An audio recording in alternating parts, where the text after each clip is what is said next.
ler do 11 ao 16. O texto também está exposto aqui. Espero que você acompanhe.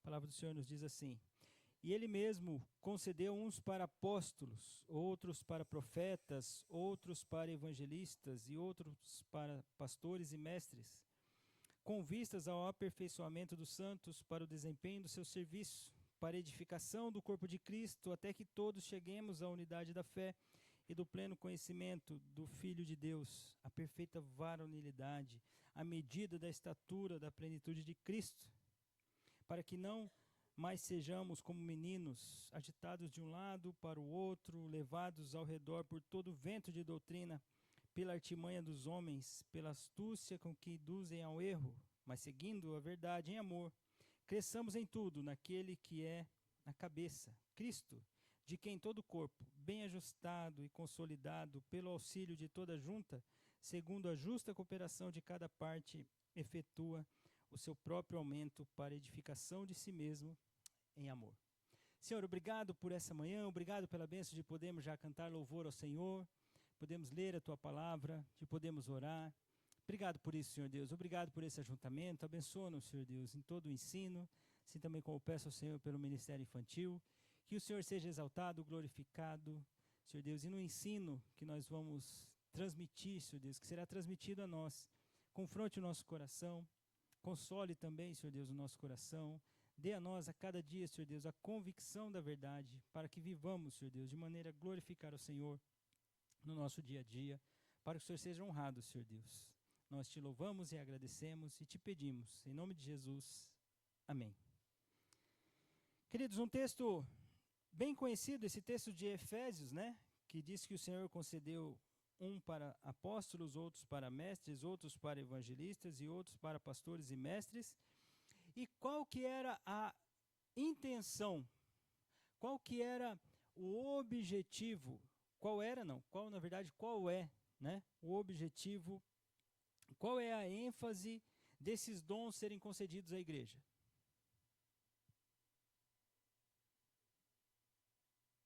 Está nessa porção desse... Isso, aperfeiçoar aqueles que foram salvos. Então, irmãos, nós vamos voltar para esse texto daqui a pouco, né? Nós vamos olhar um pouquinho mais para esse texto, vamos ver a importância, né, desse texto no todo do nosso estudo, da nossa caminhada nesse novo tema. Mas é tão interessante nós vermos que a ignorância, o não saber, nunca foi habilitado pelo Senhor. Às vezes tem algumas pessoas que dizem assim, não, mas qual é o tema mesmo da nossa nova caminhada aí? De estudos? Qual o tema das nossas aulas mesmo? Doutrina, é isso aí. Depois nós vamos voltar, né? Reprisar o que é doutrina. Tem muitas pessoas que dizem assim, não, mas questão do ensino e falta amor. Uma coisa estranha, não precisa ter amor, precisa ter visão aos pobres, precisa ter, a igreja precisa ter uma ação no bairro, né? Então o ensino ele é bom, mas a igreja em Cristo Jesus, ela vive desse amor, dessa comunhão, quando na verdade o ensino traz comunhão. É isso que nós vamos ver nesse texto de Efésios capítulo 4, 11. Então, ele concedeu, né? Ele concedeu esses dons para aperfeiçoar os santos. Porque senão não necessitaria esses dons e não teria aperfeiçoamento. Porque nós crescemos, e a Bíblia enfatiza tanto isso, a gente crescer na fé, a gente amadurecer com o ensino, com a doutrina. Entendendo que Paulo alerta Timóteo para que eles sigam a sã doutrina, porque tem doutrina que é ruim. Então, olha a dificuldade que nós temos. O nosso coração, ele é pecaminoso. Nós podemos desejar ensinos que não são ensinos bíblicos e não são. Isso faz com que a gente aprenda e pratique doutrinas erradas. Ou seja, nós já temos isso. Então, nós precisamos aprender a doutrina sã, a doutrina verdadeira, a doutrina bíblica e dela praticar, lutando contra o nosso coração, né? De novo, que é desejoso daquela coceira nos ouvidos. Então, nós devemos lutar contra isso, ouvir aquilo que nós gostamos de ouvir, mas muitas vezes não é aquilo que nós precisamos ouvir.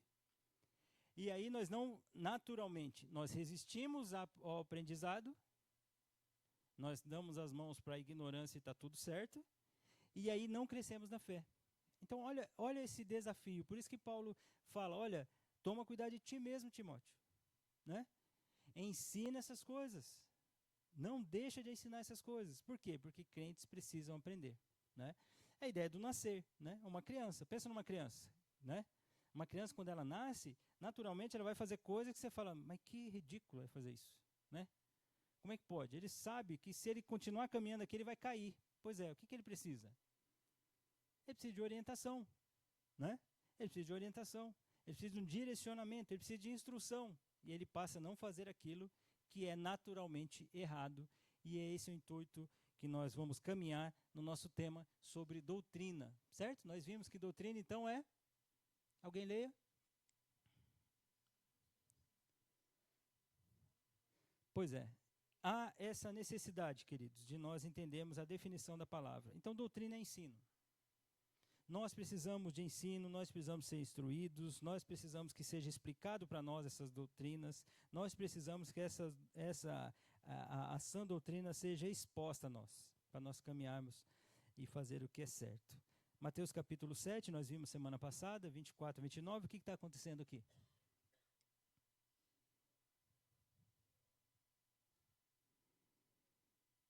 O que está acontecendo? Sermão do Monte, exatamente, estamos no finalzinho dele. Ele começou no capítulo 5, capítulo 6, capítulo 7, final dele. Quem está pregando o Sermão do Monte? Jesus. Jesus está pregando o Sermão do Monte, né? É Jesus que dá aquelas instruções e é o próprio Jesus que ensina sobre os cidadãos do reino. Cidadãos do reino têm aquelas características que aparecem, Mateus capítulo 5, 6 e 7. Então, pois bem, ele ensina daquele homem, todo aquele que ouve as minhas palavras e as pratica. Ele é comparado a um homem prudente, que edificou sua casa sobre a rocha. Qual é o comparativo que Jesus diz? O homem que construiu a casa sobre a rocha e o homem que construiu sobre a areia, né? Queridos, eu disse a vocês, né? Jesus literalmente é um mestre mesmo, né? Que comparação mais clara do que isso, né? Construir numa rocha, numa pedra, em algo firme, construir numa areia, né? Qual vai ser o resultado quando vierem as chuvas? Aquele que construiu na rocha, o que vai acontecer? Na rocha vai ficar firme, né? Na areia vai ser o quê? Vai ficar abalada, né? Todo aquele que ouviu, quais coisas? Quais palavras? Que ele disse no Sermão do Monte. Então, ouve e pratica. É um pensamento bíblico isso, queridos. É uma visão judaica disso daí, né? Você ouve e aquilo você ouve e obedece. Você ouve e pratica, né? Então essa é o ensino aqui, né? Quando Jesus acabou de proferir essas palavras, as pessoas estavam como? Maravilhadas da sua doutrina. Por quê, queridos? Por que elas estavam maravilhadas da sua doutrina? Exatamente, havia autoridade no ensino de Jesus. Mas o que Jesus fazia? Jesus ensinava. Então, cuidado. Às vezes no teu coração, né, nós somos tão pecadores, queridos, nós vamos para dois extremos, né? Nós tiramos o ensino, porque o ensino divide, o ensino exalta a placa de igreja, então tem aqueles cristãos que, aquela igreja, ali tem mais ensino. Coisa incoerente, né? E aí nós vamos para o outro extremo, a gente tira o ensino, aí foca no amor, só o amor, né? Agora, porque esse amor, a época da graça, aquela questão toda, né? Aí tira o ensino, né? O importante é a convivência, o importante é fazer o bem. Aí fica essas ênfases complicadas, né? Por outro lado, também fica só o ensino, e aquilo não se torna o dia a dia das pessoas. E aí você tem aquele calhamaço, né, de conhecimento, aquela coisa que você fala, nossa, eu sei definir esses termos, mas aquilo não torna-se dia a dia.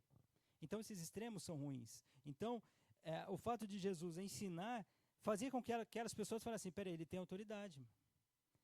Ele pregou esse sermão, causava nas pessoas aquele espanto, né? Elas ficavam maravilhadas com aquele ensino. Então, para nós, é algo do qual nós precisamos entender. Olha só,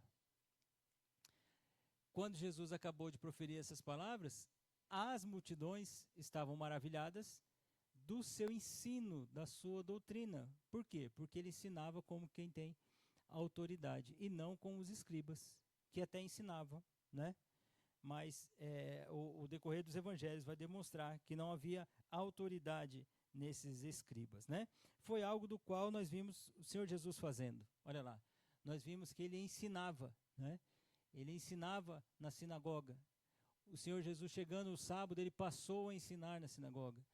Em Lucas 19:47, diariamente Jesus ensinava no templo. Então era marca do nosso mestre esse ensino. Era o dia a dia do Senhor Jesus. Ele ensinava. Então a igreja precisa entender que faz parte da vida cristã e parte fundamental o aprendizado, o conhecer. De novo, não o conhecimento pelo conhecimento. Eu preciso conhecer porque o outro não sabe e eu sei. Não. A partir do momento que você soube, você pratica. É interessante que na carta Tiago diz, não quereis muito de vós ser mestres. Porque à medida do conhecimento que você vai tendo, implica na prática que você deve conduzir a sua vida. Muitas vezes isso não acontece, infelizmente, por causa do nosso pecado, não de acordo com o que a Bíblia ensina. A Bíblia deixa claro que nós precisamos aprender e aprender a praticar. Temos o nosso mestre, né, que nos ensina, e Timóteo chega a receber a instrução de Paulo várias vezes com relação a ensino, com relação a aprender. Ele exorta Timóteo lá no capítulo 1, versículo 3, dizendo, olha, permaneça em Éfeso, Timóteo, para você admoestar. Admoestar não é encorajar, irmãos. Admoestar é chamar a atenção. Tem diferença, certo? Quando a gente fala de exortar, às vezes as pessoas usam errado esse termo, né? Vamos exortar o irmão. Exortar é encorajar. Quando você exorta alguém, você está encorajando alguém. Quando você está admoestando, você está corrigindo. Então, a diferença dessas duas palavras. Então, admoestar é no sentido de correção. E encorajar é exortar. Tá?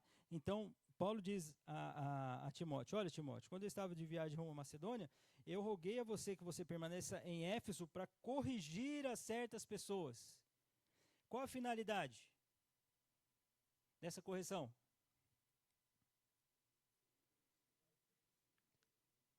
Opa, não ensine outra doutrina. Por isso, irmãos, isso é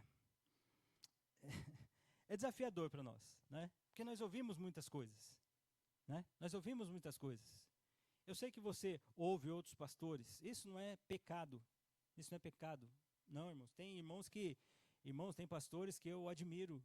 Eu acho muito joia. Mas cuidado. Porque, por exemplo, nós caminhamos e nós estamos caminhando, e essa é a intenção do nosso curso, nós entendemos a doutrina. Doutrina essa que a Igreja Batista no Dom Pedro está buscando seguir.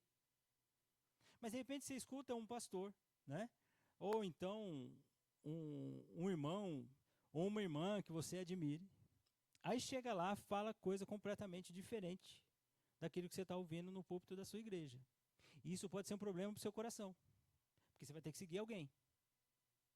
Eu não vou dizer que eu sou infalível, o pastor Kevin é infalível. Não, nós falhamos, sim. Mas nós buscamos fazer o que é certo. Então, Paulo se preocupa com a igreja que estava lá em Éfeso, fala assim, Timóteo, quando você for para lá, não deixa outra doutrina, não. Não deixa. Admoesta essas pessoas que estão chegando aí, estão prometendo coisas que Deus não prometeu, está ensinando coisas, está falando profecia que Deus não está nas Escrituras, está dizendo algo sobre o apostolado que não é verdadeiro. Não é à toa que, lá em Apocalipse capítulo 3, a primeira igreja a ser exortada, qual é a igreja? Você lembra? Lá em capítulo 3, é a igreja de Éfeso. Então, ou seja, né, são coisas das quais nós devemos policiar o nosso próprio coração. Então, ensinar falsa doutrina, às vezes acontece de maneira que você aprendeu dessa forma. Por isso nós estamos tendo esse curso de doutrina, para a gente ajustar, né? Ajustar. De repente você aprendeu, e na sua sinceridade você aprendeu errado. E aí nós vamos ajustando. Porque, qual que é a finalidade dos dons mesmo? Lá em Efésios 4? Aperfeiçoar. Então precisa aperfeiçoar. Nós estamos crescendo em aprender da fé, né? Então Paulo diz a Timóteo para admoestar, para não ensinar outra doutrina. Ele diz, olha, contra os impuros, sodomitas, olha, esse se opõe à sã doutrina, aos opositores da sã doutrina. Tem que expor essas coisas aos irmãos, que você vai ser um ministro de Deus, de Cristo Jesus. Quando você ensina boa doutrina, Timóteo, você precisa fazer isso. Tem cuidado de você mesmo. No próximo slide ali, no capítulo 4:16, diz, tem cuidado de ti mesmo, da doutrina. Continua, Timóteo, nesses deveres, porque fazendo assim, você vai livrar sua própria alma. Olha, Timóteo, faça isso, faça isso. Olha, todos os servos que estão debaixo de jugo considerem dignos de honra o próprio Senhor, para que o nome de Deus e a sã doutrina não seja blasfemado. Olha quantas instruções, lembrando que a carta de Paulo a Timóteo é uma carta pastoral. Então a instrução ao pastor. O pastor tem que estar preocupado com o ensino da igreja, irmãos. Eu sei que é simultâneo, né? Eu, quando estava estudando, eu lembrei de Mateus 28:19. Vocês lembram o que diz lá? Mateus 28:19? A grande comissão? Ide por todo mundo. Oi? Vamos lá. Ide por todo mundo. Pregar o evangelho a toda criatura.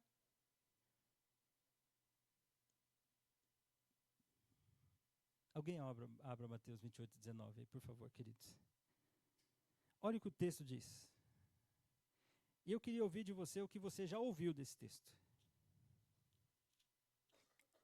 Mateus 28:19 e 20. Não, vamos só no 19.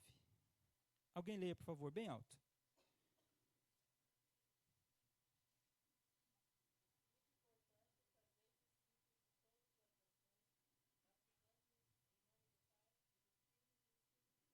Pois é. O que o texto está dizendo, queridos? O que você já ouviu desse texto? O que nós precisamos fazer? O ide, né? Ide, a igreja precisa ir, a igreja precisa pregar o evangelho, não é isso? Já ouviu isso, não já? Adivinha onde está a ênfase do versículo aí? Adivinha tá meio estranho, eu falei adivinha mesmo, depois que eu falei adivinha, eu falei, nossa, por que eu falei adivinha, né? Bom, eu já falei, né? Então, mas tudo bem. Veja isso. A ênfase do versículo, olha só, queridos. Ide, portanto, fazei discípulos de todas as nações, batizando-os em nome do Pai, do Filho e do Espírito Santo. O ide é o nosso gerúndio, indo. Então, indo, batizando. Vocês vão indo e batizando. É simultâneo. A ênfase, o imperativo é, façam discípulos. O que muitas vezes nós já ouvimos? Ide. Importante é pregar o evangelho, pastor. Importante é pregar o evangelho. Mas espera aí. Você prega o evangelho, certo? Isso é uma parte da vida cristã, muito importante. Paulo diz a Timóteo também cumprir o trabalho de evangelista. Muito importante, isso é real para a nossa vida, né? Mas a ênfase é fazer discípulo. E fazer discípulo acontece na evangelização, sim ou não?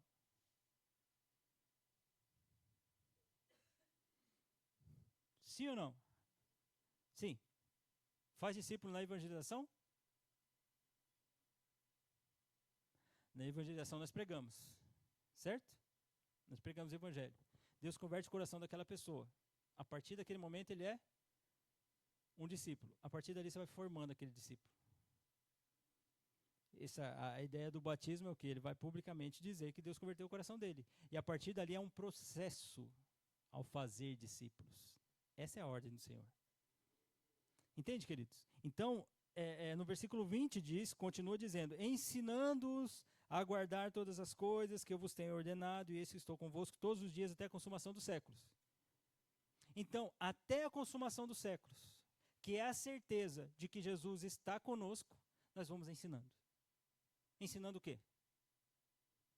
Segundo o versículo 20, ensinando a guardar todas as coisas. Pronto, queridos. Essa é a ênfase. Por que nós deixamos o ensino de lado? Porque parece que o ensino trabalha só com a cabeça. Não. Além dele trabalhar a cabeça, ele toma o coração e a prática do cristão se torna verdadeira. Eu estava pensando nesse versículo na hora do estudo. Ele não está aqui no nosso estudo, só estava pensando quando eu estava meditando para a nossa aula, estudando para a nossa aula. Muito bem, então a continuidade aqui, Paulo diz, olha, se alguém ensina outra doutrina e não concorda com as sãs palavras de nosso Senhor Jesus Cristo e com o ensino de piedade, Paulo aqui está dizendo sobre a exortação que precisaria, a admoestação da qual precisaria fazer Timóteo, com pessoas que não ensinam a sã doutrina. Queridos, é uma marca isso. Por isso que muitas vezes nós somos resistentes a alguns princípios claros das Escrituras. É natural para nós. Nós nos afastarmos daquilo que Deus destinou. Então, Timóteo é claro em dizer, Paulo é claro em dizer para Timóteo se afastar disso. E o último slide aí que nós vimos sobre essa exortação, prega a palavra, insta, quer seja oportuno, quer não, corrige, repreende, exorta com toda longanimidade e doutrina. 4:3, pois haverá tempo em que não suportarão a sã doutrina, pelo contrário, cercar-se-ão de mestres, segundo as suas próprias cobiças, como que sentindo coceira nos ouvidos. Então essa é uma característica, né? Não só era, como é uma característica. Irmãos, eu não sou contra as novidades, não sou mesmo, né? Há práticas nossas hoje, né, que lá no período da igreja primitiva, né, assim, da igreja medieval, né, no século passado, talvez não cantavam músicas como nós cantamos hoje, né? Não que nós não cantamos músicas bíblicas, mas nós temos outros instrumentos, por exemplo. A nossa forma de, talvez até de sentar, né, em auditório. Há igrejas onde o púlpito ficava de um lado, né, da não central, ficava de um lado da igreja. Ou seja, há vários tipos de que nós podemos olhar para o passado e falar assim, algumas práticas, sim, mudaram. Sim.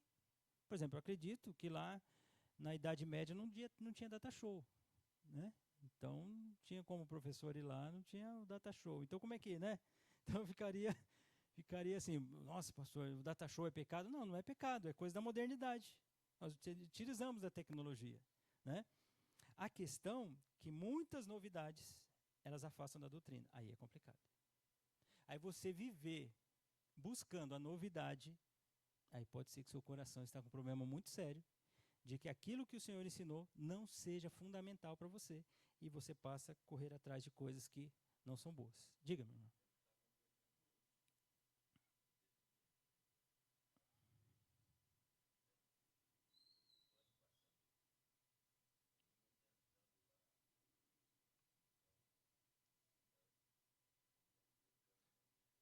Sim. Verdade, seu Marcos. Quer ver uma coisa simples, irmãos, que é tão natural, mas infelizmente acontece, né? O canto da igreja sempre foi congregacional. O que é um canto congregacional? Todos cantam. Hoje nós temos apresentações. As pessoas não cantam, as pessoas assistem. E aí você começa a pensar, você fala assim, peraí, cadê a ênfase em todos cantarem? Todos juntos. Ela ficou em algum lugar, né, no passado. Por quê? Porque nós gostamos de apresentação. Só que isso não é o canto da igreja. Porque os músicos devem facilitar no tom, no ritmo, né, para que todos cantem. E nós chamamos todos a cantar. Por que nós colocamos as letras, né? Não somente para você saber que música nós estamos cantando, mas para você cantar junto também. Esse é o canto convencional. Já ficou em muitos arraiais a ideia de canto congregacional. Agora, se aumenta o som de uma forma que nem dá para ouvir a igreja, se aumenta de uma forma tão grande que ninguém mais se ouve, só ouve o pessoal que está no palco com um retorno no ouvido, ou então aquelas caixas de som de retorno, eles se ouvem, eles cantam, eles apresentam. E a igreja louva? Uma coisa tão aparentemente simples, mas tão fundamentalmente importante, irmãos. Tá vendo? São coisas que não são tão, sabe? São aqueles extremos, que hoje está tendo muito extremo, a gente vê aí, né? Esse povo que se diz evangélico, que não tem nada de Cristo, não tem nada de Cristo. Estão dizendo que são evangélicos. Não tem nada de Cristo, irmão. Você pega a Bíblia e fala assim, isso está errado, biblicamente falando. As pessoas estão praticando, dizendo que são evangélicos. Não são. Não são cristãos. Ah, pastor, não julgueis para não ser julgado. Não, esse versículo está errado. Cuidado com esse versículo aí. Nós vamos estudar quando a gente estiver entendendo doutrina, né? Então, são práticas, irmãos, que não são bíblicas. Não é errado você chegar e falar assim, peraí, isso não é bíblico.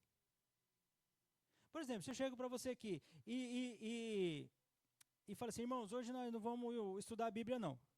Hoje eu vou ler um livro aqui de autoajuda para você. Porque eu sinto que a igreja está precisando de sabe assim, um aconchego no coração. Então hoje não tem Bíblia, hoje é só um livro de autoajuda. O que você vai falar para mim? O pastor não vai falar nada, porque se eu falar autoajuda pode ser uma coisa boa, né? Primeiro que a gente não precisa de autoajuda, queridos. Nós precisamos de ajuda do alto. Né? De autoajuda nós não precisamos. Mas você vai olhar para mim e falar assim, pastor, peraí, o que alimenta a minha vida? O que alimenta a sua vida, irmão? Nem só de pão viverá o homem, mas...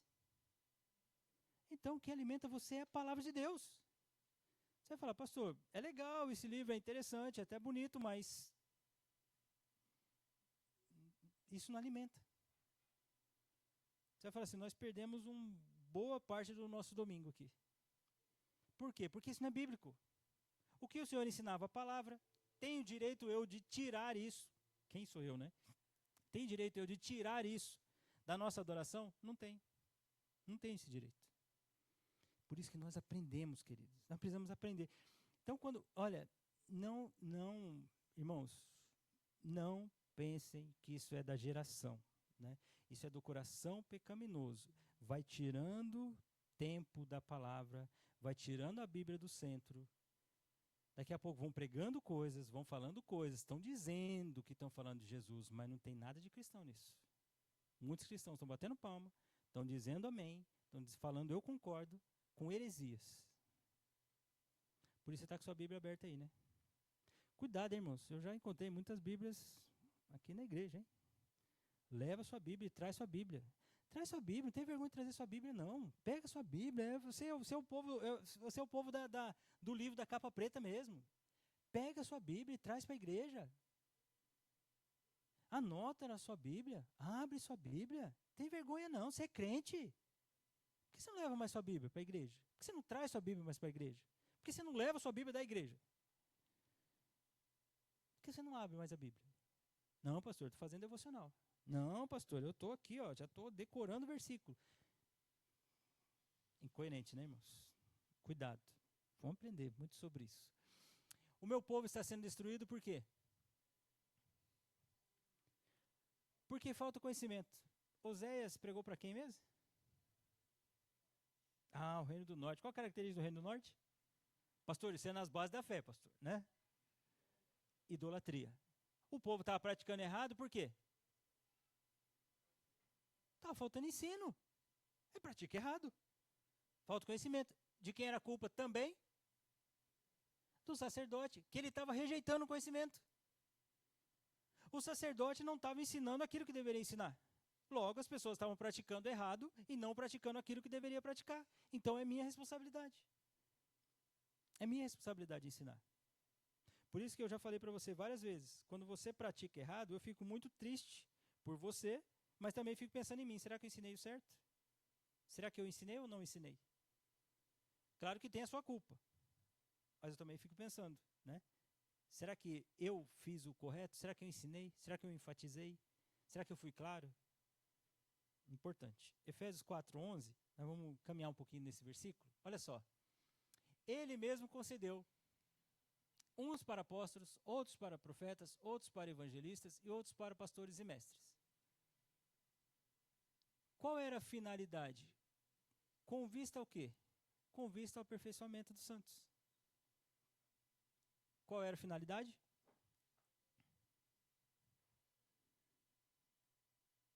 Qual era a finalidade desses dons?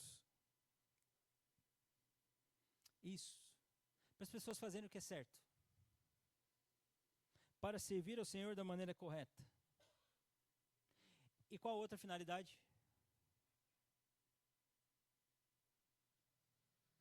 Isso.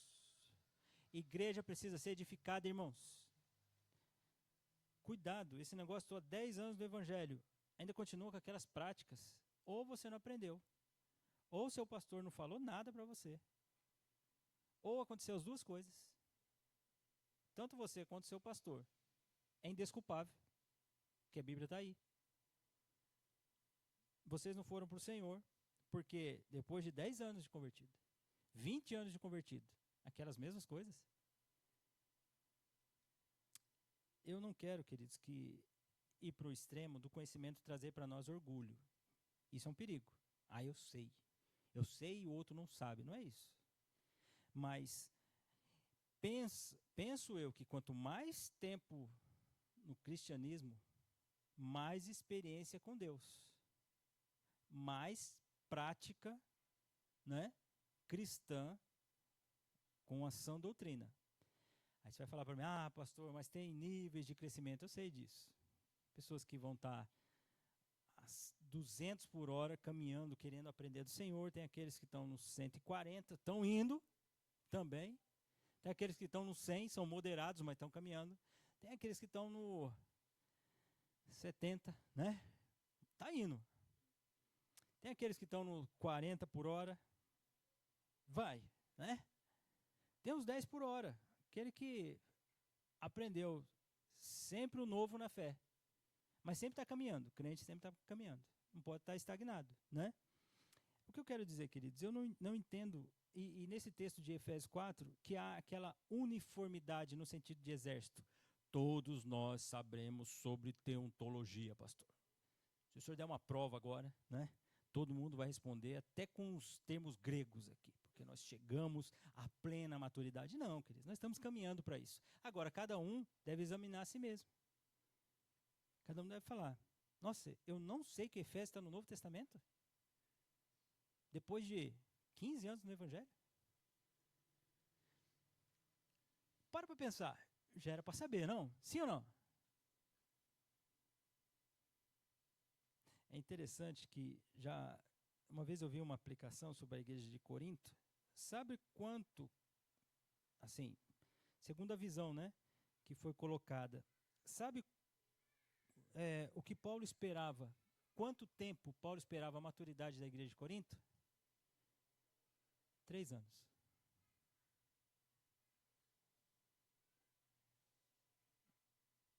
3 anos, Paulo já podia chegar para Corinto e falar assim, olha, e aí, gente? Como é que vocês estão acerca da fé? Tudo bem que talvez seu coração pecaminoso, sua mente também falou, ah, pastor, mas quem ensinava lá era Paulo, né?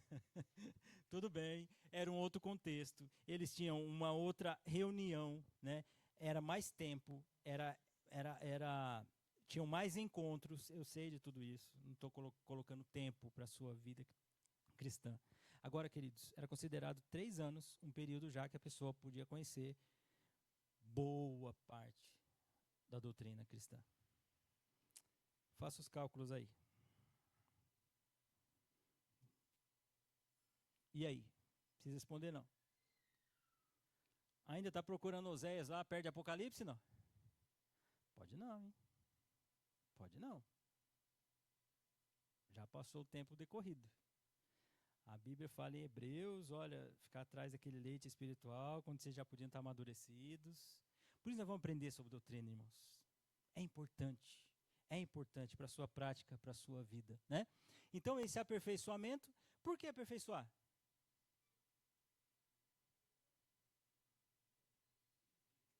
Isso. Mas por que aperfeiçoar os santos? Por que você precisa aperfeiçoar algo?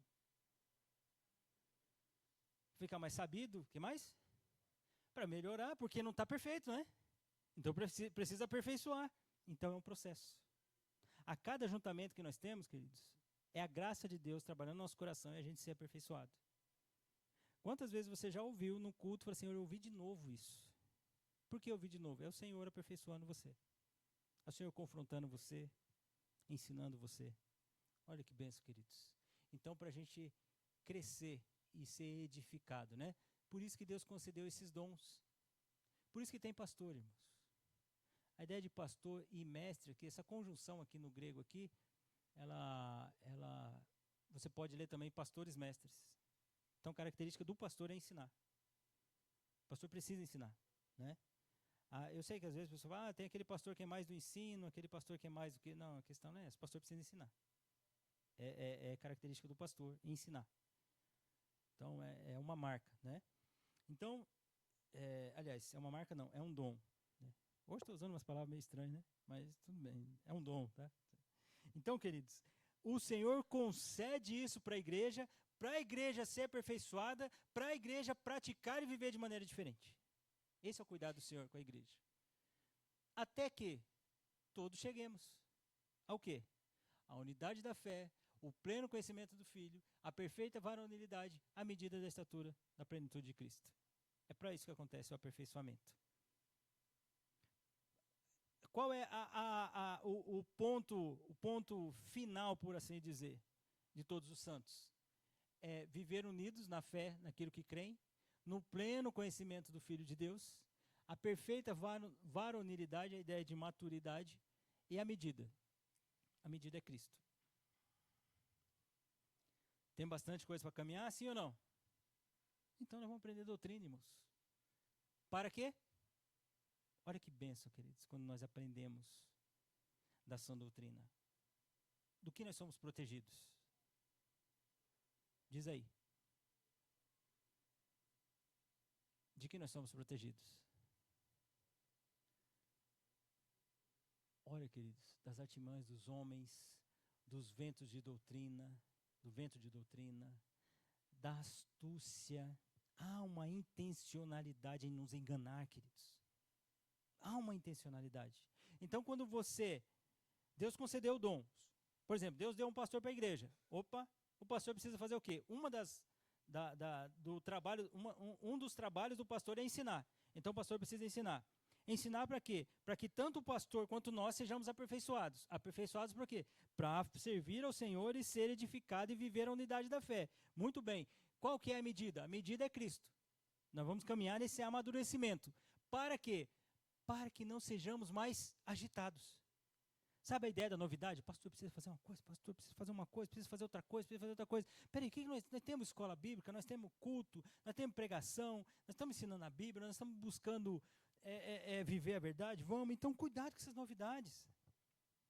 Ficar agitado, sabe assim, agitado é a ideia é inquieto. E aí o que acontece com essa inquietude, né? Faz com que esses ventos de doutrina, e a ideia do vento é que ele vem e passa, não é verdade? Esses ventos de doutrina, o que vão fazer? Vão seduzindo. E aí você cai nessa artimanha. Qual é o método do Senhor de proteger você a não cair nessas artimanhas? Isso, perfeito conhecimento. Que vem através do quê? É isso mesmo. Vem através do quê? Esse pleno conhecimento. Sim, mas vem da onde? O pleno conhecimento que nós estamos vendo agora. De Cristo, sim, mas como é que ele é exposto na igreja? Através de onde? Através da palavra. E essa palavra é exposta como? Através da doutrina. E a doutrina ela é aberta de que maneira? Através do ensino. Irmãos, tiramos o ensino, né? Vamos praticar uma porção de coisa. Uma porção de coisa. Não é à toa que hoje nós vemos, assim, igrejas que se dizem evangélicas, que não são evangélicas. Eles tiraram a autoridade da Bíblia. Tirou a autoridade da Bíblia, meu irmão. Ah, fica tudo. Aí a gente, o que você acha? Ah, eu acho que a gente deveria fazer assim. E você, o que você acha? Eu acho que a opinião do outro é melhor, né? Então vamos seguir a opinião do que o outro diz ali. Aí daqui a pouco, semana que vem, já mudou a opinião. Já tem outros conceitos. Ah, então vamos seguir aquela outra opinião. Então, se tira a escritura, não é mais autoridade, aí pronto, cada um faz o que quer. Por que Deus concede esses dons? Para que nós amadureçamos, queridos. Olha só, vamos continuar no texto ali. Seguindo a verdade em amor, nós vamos crescer. Mas essa conjunção ali, adversativa, ela é maravilhosa, né? Porque nós, para a gente não cair nesse erro, nós somos aperfeiçoados, né? Segundo essa artimanha, para a gente não ser mais menino, agitado por todo vento de doutrina. Mas, ao invés disso, por isso essa conjunção adversativa, nós vamos seguir a verdade em amor. E nós vamos crescer em Cristo. Por isso que amadurece, irmãos. Amadurece. Não dê a mão para a ignorância. E fala assim, eu sou assim mesmo, pastor. Eu sou assim mesmo, eu tenho dificuldade. Ah, eu não consigo. Não, consegue. Consegue. Se esforça. Porque nós vamos olhar um pouquinho para o início do capítulo 4, né, de Efésios, e nós vamos ver que ele concedeu dom a cada um. Então consegue. Você é cristão. Irmãos, cristãos, eles são salvos, eles têm a mente de Cristo. Falta esforço. Falta, sabe assim, pastor, eu não consigo muito assim assimilar quando eu estou vendo imagem. Então anota. Então anota. Pastor, eu não consigo anotar, mas eu fico com imagem. Então presta atenção na imagem. Pastor, eu não consigo gravar, então ouça.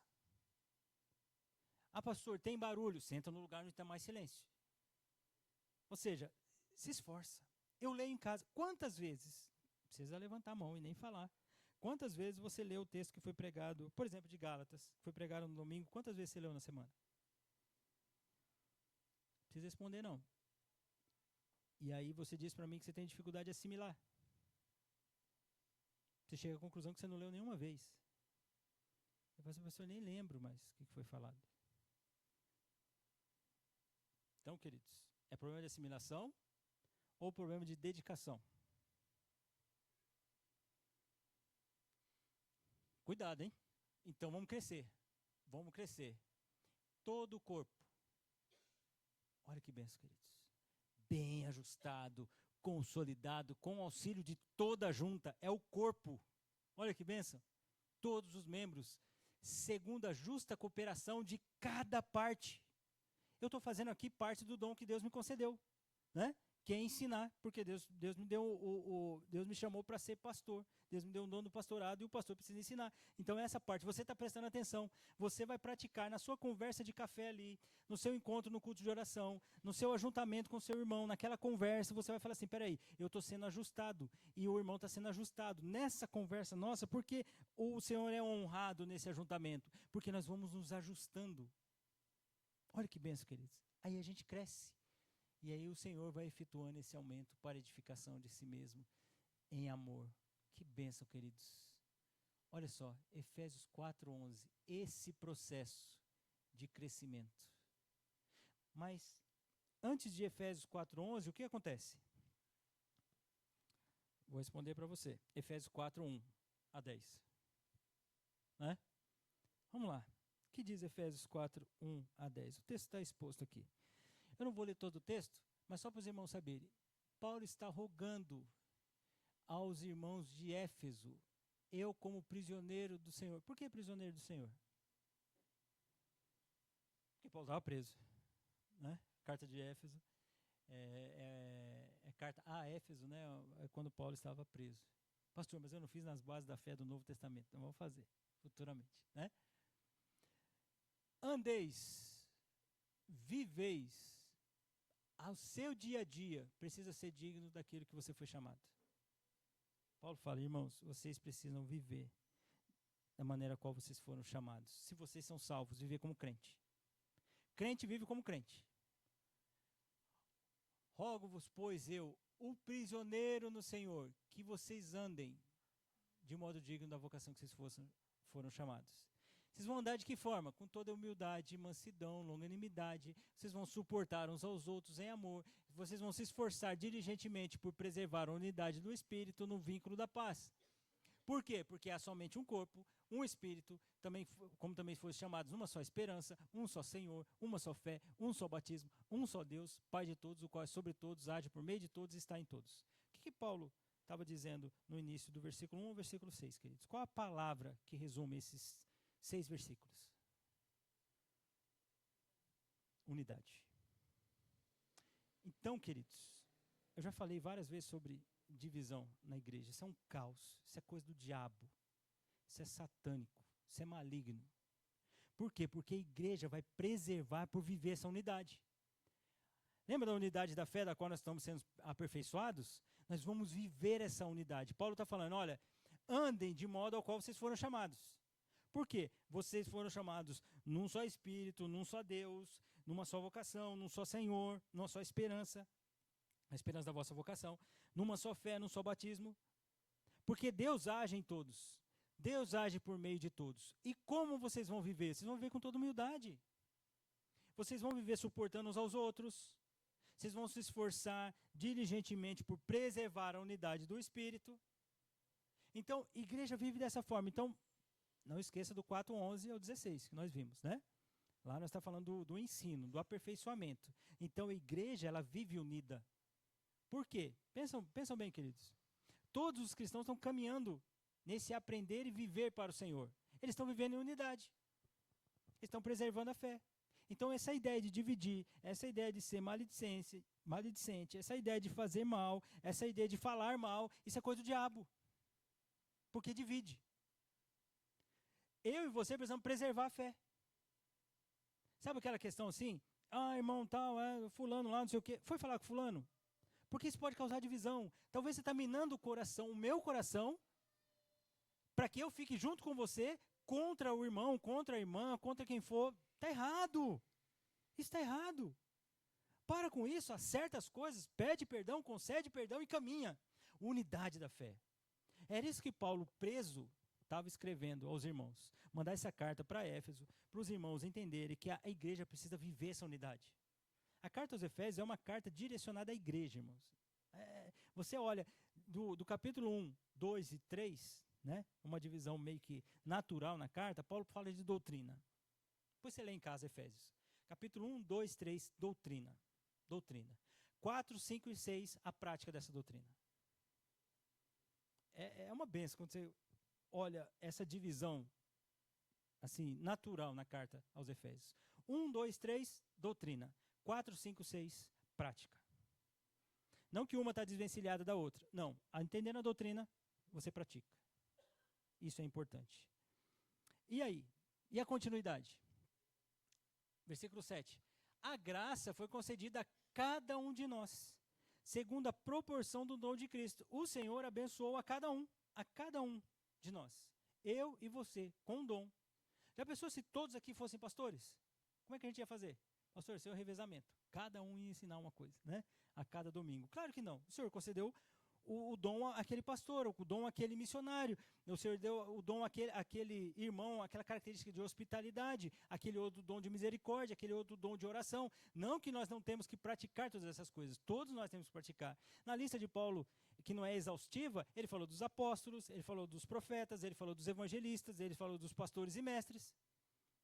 Mas lá na carta aos Romanos, ele fala desse dom da misericórdia, da contribuição, da questão da generosidade. Ou seja, esses dons que o Senhor concede. Todo crente tem dom. Agora, tem crente que não coloca em exercício. Mas todo crente tem dom. Porque o Senhor repartiu, segundo a graça do dom de Cristo. E é esse texto que Paulo utiliza, lá do Salmo 68, né? Ele diz, por isso, quando ele subiu às alturas, levou o cativeiro, concedeu dons aos homens. Ora, que quer dizer, subiu, senão também havia descido às regiões inferiores da terra? Aquele que desceu é também o mesmo que subiu acima de todos os céus para encher todas as coisas. Quando se conquistava uma cidade, né, tinham lá os despojos daquela cidade, e conquistava e tinha os prisioneiros. Esses prisioneiros, né, eles eram aprisionados, levados à cidade, e havia ali uma manifestação. Olha a conquista. Olha a conquista desse rei, né? Olha a conquista desse exército, agora passa com os espólios e os prisioneiros, né? Essa ideia do Senhor Jesus venceu, né? O Senhor Jesus é vitorioso. Essa ideia de que ele venceu, ele subiu às alturas, ele levou cativo o cativeiro. Ou seja, aquilo que nos aprisionava foi conquistado na cruz, vencido na cruz. Então, com isso, Jesus sobe aos céus e o que ele faz com os homens? Ele concede dons aos homens. E aí o Senhor abençoa a igreja com esses dons. Agora, queridos, olha só. Então, nós temos aqui a unidade da igreja, os dons concedidos pelo Senhor e o progresso no amadurecimento. Te faço a pergunta, doutrina divide? Biblicamente falando, por que doutrina não divide?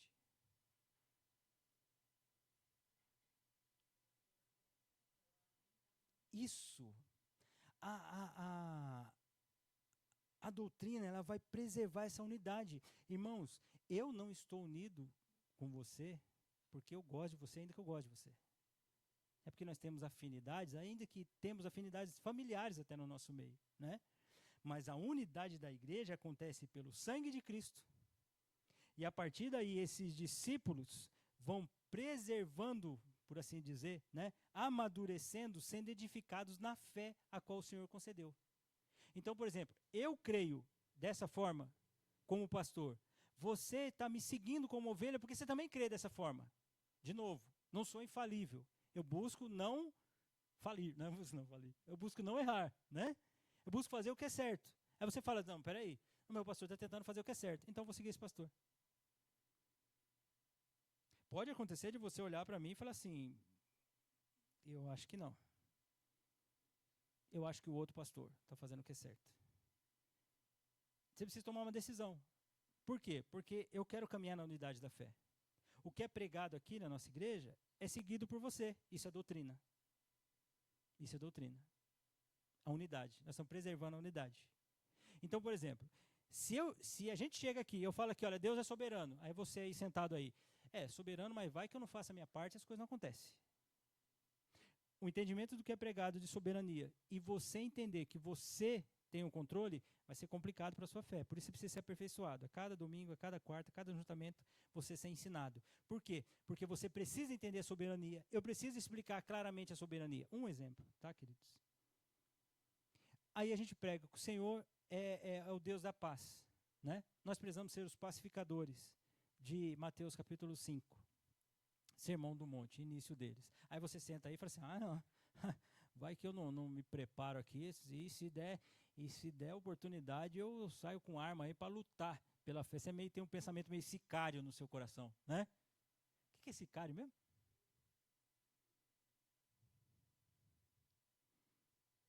Isso que eu fiz é uma pergunta, tá, irmãos? O que é sicário? Era um povo que vivia lá na época que Jesus nasceu, né, que buscava a ordem, né, o domínio, que eles usavam uma adaga, né, e aí eles matavam as pessoas. Isso é sicário, tá vendo? A gente vai juntando o pensamento ali, né? Então, voltando ao assunto. Então, aí você chega e fala assim, não, esse negócio de paz, assim, eu entendo, até o que Jesus falou, mas isso daí é para a época de Jesus. Opa, uma coisa mais comum. Pastora. Não, pastor, hoje tem pastora para tudo quanto é lado aí, pastor. Mulher não tem o dom de ensinar, pastor. Olha, aí já dá um fecha em mim, né? Mulher não tem sabedoria para ensinar? Eu vou chegar para você e falar, tem. Claro que tem. Claro que tem. Mulheres são sábias, mulheres são inteligentes. Inclusive na nossa igreja, eu quero louvar o Senhor, tanto de mulher que é benção aqui na nossa igreja. Que sabe, conhece do Senhor, quer fazer o que é certo. São mulheres que eu confio. Louvado seja o Senhor por isso. Louvado seja o Senhor, já começa por duas em casa. Oh, meu Deus do céu, que benção, né? Então, mulheres podem ensinar? Pode. Mas, biblicamente falando, não há consagração de pastoras. Não há. Deus chama homens para o ensino. Isso é bíblico, isso é doutrina. Entendeu? Isso é doutrina. Pastor, eu não acredito dessa forma. Está vendo, queridos? Isso é um perigo para a unidade da fé. Isso é um perigo para a unidade da fé. Porque, biblicamente falando, nós não temos mulheres ensinando. o contexto de Timóteo não era o contexto simplesmente lá da época de Paulo. Nada disso. Não é à toa que Paulo traz o conceito lá de Adão e Eva. Isso é doutrina. Isso é doutrina. Pastor, mas tem tanta gente fazendo? Pois é, queridos. Isso pode abalar a unidade da nossa fé. Por isso nós estamos aprendendo esse curso.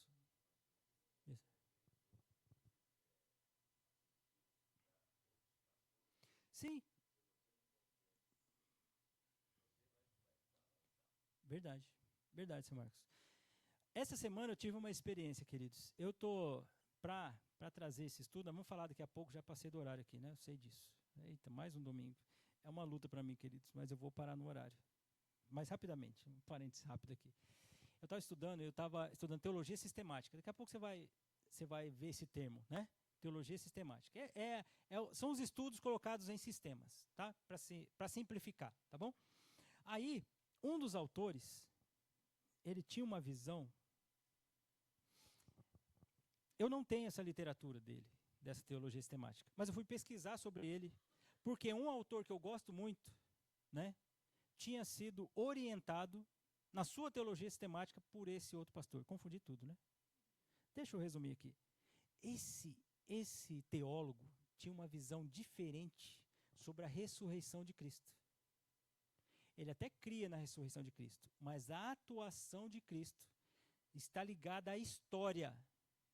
Então ele foca na ressurreição de Cristo baseado na história, na vida de Cristo aqui no mundo.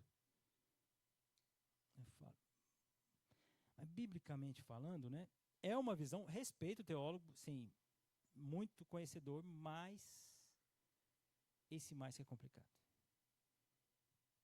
Porque esse mais, fala assim, peraí, eu sei que tem opiniões diferentes, eu sei disso, mas a igreja precisa caminhar nessa linha.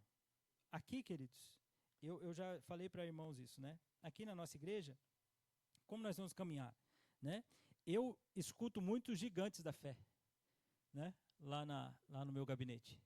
Graças ao Senhor, muitos teólogos, muitos livros lá, onde eu leio, eu falo assim, fulano tem essa posição, fulano tem essa posição, fulano tem essa posição. Quando eu chego aqui no púlpito, quem tem essa posição é o pastor Denis. Eu não posso ficar com o pensamento do que o fulano pregou lá, do que ele ensinou. Ainda que seja bíblico, ainda que seja verdadeiro. Vocês precisam seguir o pastor que fala, o pastor tem essa posição. Eu não acredito como pastor. Então você tem que sondar o seu coração. É assim que vive a unidade da fé. Queridos, eu passei do horário, me perdoem. Eu estou fazendo uma luta toda semana mesmo para a gente terminar no horário, tá? Mas me perdoem aí, daqui uns 15 minutos nós retornamos. Mas eu não podia deixar de introduzir essa parte, tá? Porque muitas pessoas vão defender isso. Não, doutrina divide. Doutrina dos batistas, doutrina dos presbiterianos, a doutrina dos assembleianos. Não é que doutrina divide. Quando você entende a fé, doutrina, ela une. Você preserva a fé. O ruim seria aqui na igreja que você fala assim, o que meu pastor pensa? O meu pastor Denis é um gatinho. Ó. Por que o pastor Denis é um gatinho? Porque ele fica em cima do muro. Ele fica acima do muro. O que você acha, pastor? Tem essa posição e essa outra posição. Eu fico aqui em cima do muro. Escolha você. Decida você. Eu não posso fazer isso. Pode ser que lá na frente eu erre. E eu chego para você e falo, irmãos, perdoem. Eu sempre pensei isso e isso. Mas o pastor precisa chegar e... Ainda mais que eu seja um gatinho, eu sei disso, né? Mas não nesse sentido. De ficar em cima do muro, não. Eu não posso, irmãos. Não é certo diante de Deus. Eu preciso instruir você. E se lá na frente eu errar com você, eu não vou ter problema nenhum de falar assim, errei com você. Eu te peço perdão. Eu falei para você ir por aqui, mas a palavra tem me esclarecido a seguir por aqui. Mas a cada domingo, a cada quarta, a cada ajuntamento, eu peço ao Senhor, Senhor, não impute a eles o meu pecado, mas me dê sabedoria para ensinar a tua palavra. E eu desejo, queridos, e peço que você ore por mim. Eu desejo que a nossa igreja caminhe nessa doutrina. Eu desejo que você saiba o que seu pastor pensa. Isso é fundamental. Ok, queridos? Nós vamos caminhar assim. Doutrina. Semana que vem nós continuaremos e nós vamos trazer alguns termos, assim, diferentes, mas vão ser explicados e que seja claro para o nosso dia a dia, tá bom? Senhor, obrigado por essa manhã, obrigado pela bênção de caminharmos rumo à unidade. Porque nós entendemos, Senhor Deus, que a maneira como nós aprendemos a doutrina vai nos unir mais e mais. Vai ser preservada essa unidade da fé que já foi conquistada, Senhor Deus, pelo sangue de Cristo Jesus. Nós queremos viver dessa forma, Senhor. Pai, tenha misericórdia de mim, eu lhe peço, Senhor, como ensinador, como professor, como pastor dessa igreja, Senhor. Me ensine segundo a tua graça, para que eu possa ser o mais claro e verdadeiro para a tua igreja, Senhor. O Senhor ama a igreja do Dom Pedro, Pai. Nós te louvamos por isso, Senhor. Nós queremos ter a humildade de aprender, nos render diante da tua palavra, mas seguir, Senhor Deus, o teu caminho. Ajuda-nos, Senhor. Sem a tua graça nada podemos fazer. Que o nome do Senhor seja honrado e glorificado nos nossos estudos e que ao aprendermos a doutrina, nós pratiquemos aquilo que agrada ao Senhor. Te louvo, Pai, em nome de Jesus. Amém.